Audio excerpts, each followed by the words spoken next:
I'm so excited for embracing the journey today because we are going to get to hear the rest of my conversation with Riley about introverts and talking to people about Jesus. So, if you missed part 1, go back and check it out.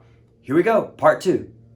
We've talked a lot about nonverbal communication, so let's talk about personal stories. Yeah. So, as an introvert, I'll just speak for myself. I don't really have a problem walking up to somebody and if I don't know them that well, kind of sharing something a little bit more personal.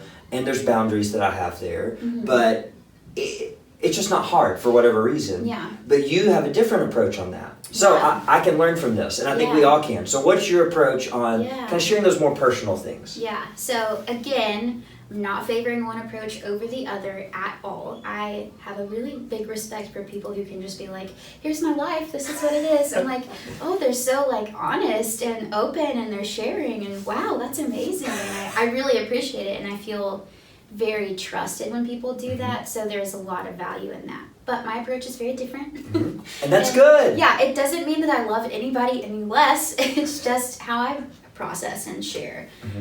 So specifically speaking, any type of personal story that I'm sharing, I feel like I have to have trust built up with whoever I'm sharing with, and I also feel like I have to kind of layer on levels. If that makes sense. Yes. Yeah, so I'm trying to think of a good example without spilling my whole life story.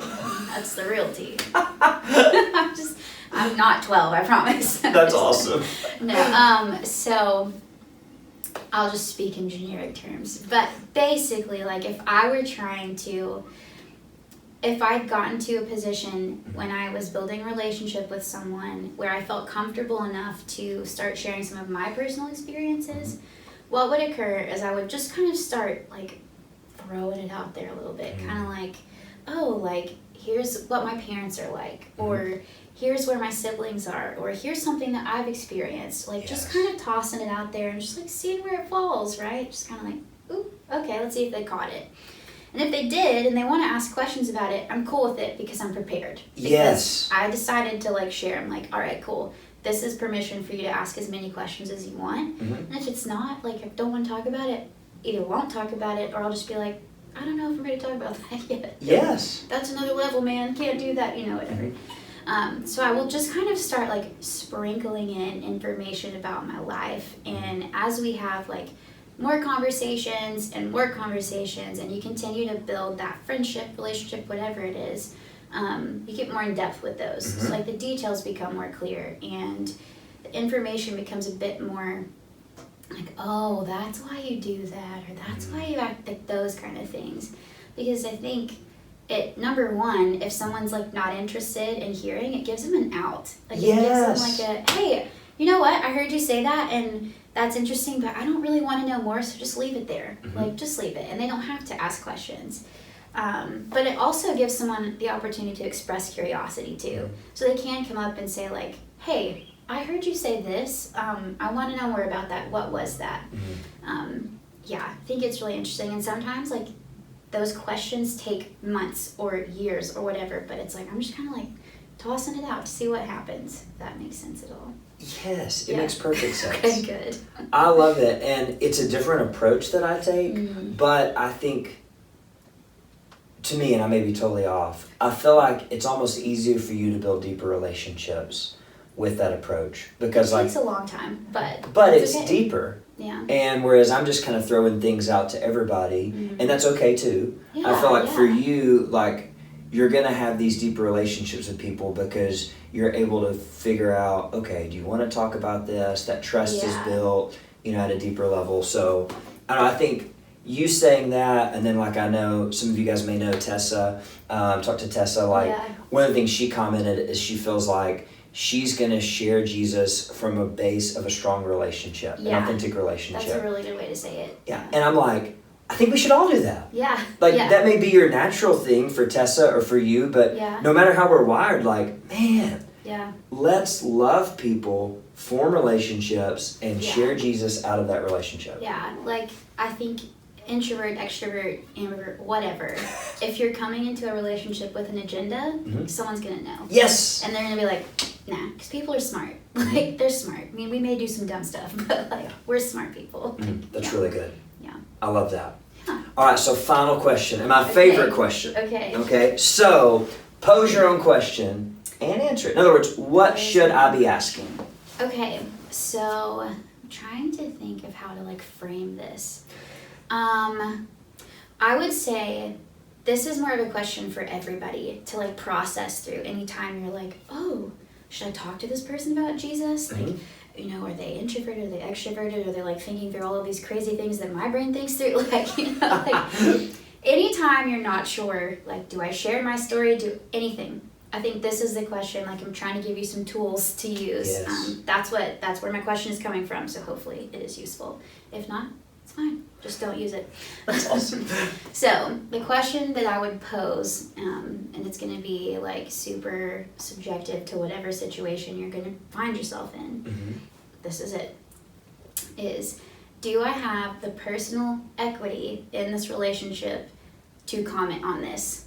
So I think like... Could you repeat that? Yes. Do I have the personal equity in this relationship to comment on this? Wow. So here's how I understand some things about how we're having a conversation about Jesus, and it will probably paint a picture of where that question comes from. So when you're trying to have a conversation with someone about Jesus and trying to tell them, it's because in your experience and your journey with Jesus, you have found like God and believe that he is the truth and the way and the life and all those things, and trust that like Jesus did what he said he did on the cross, and that historically the Bible is correct and infallible, and all of those different things that are wrapped up into saying that you're a Christian. If you are sharing your personal story, even you are talking about those things, even like back in the back of your mind or your brain, it's just part of the belief system. When you're talking to someone who is outside of that belief system, they think it sounds whack. like I have, even in my own like having conversation with people, I'm like, this sounds insane. Like there's a guy that made all of us, and then he died, and then he like made it all okay, but we're still here, and blah blah. Like it sounds crazy. And when I'm telling someone, I'm telling them because I want them to know, and I want them to eventually one day come to believe it too. So what I'm getting at is that their worldview is whacked up a little bit too, right? Because mine was at one point before I knew Jesus. And so we're really getting to a foundational thing about a person, and you're saying like, hey, I think I need to help you out here. I'm not sure that you fully understand what's happening in this world, and I think I might, so like let me tell you about it. Woo! Like great that, point. Yeah, like that's a big deal. And that it's not that we need to be afraid of that type of conversation or nervous about like influencing someone one way or another, because we like, again, people are intelligent, they can make their own decisions, and like God's constantly working, but we do need to respect that we are approaching someone's entire way of viewing the world when we're telling them about Jesus. Wow. Especially if it's something that they don't believe right now. Yes. So my question comes from like that whole, do I have the personal equity in this relationship to comment on that? Like, would I feel okay if that person were trying to tell me about their worldview and basically telling me like, hey, I think you don't understand this correctly, and I need to like talk to you about it?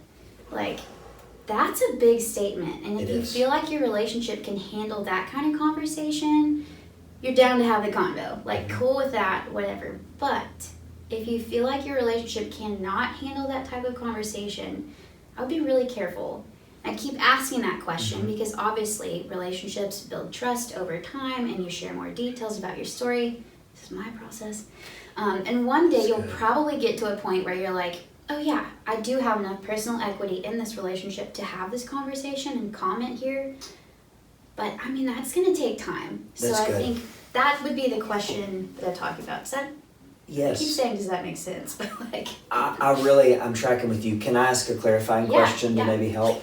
So is maybe a way that I can measure that, are they commenting on my life?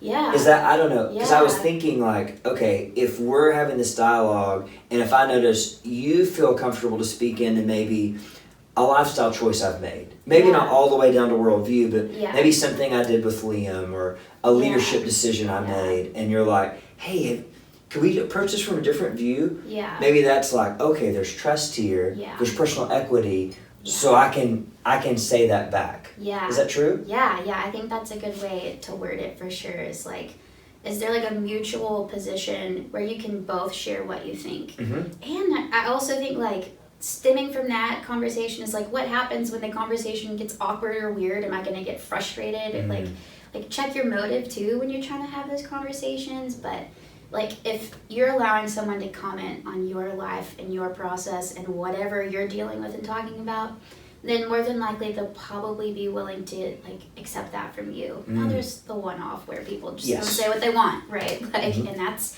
we gotta all deal with it.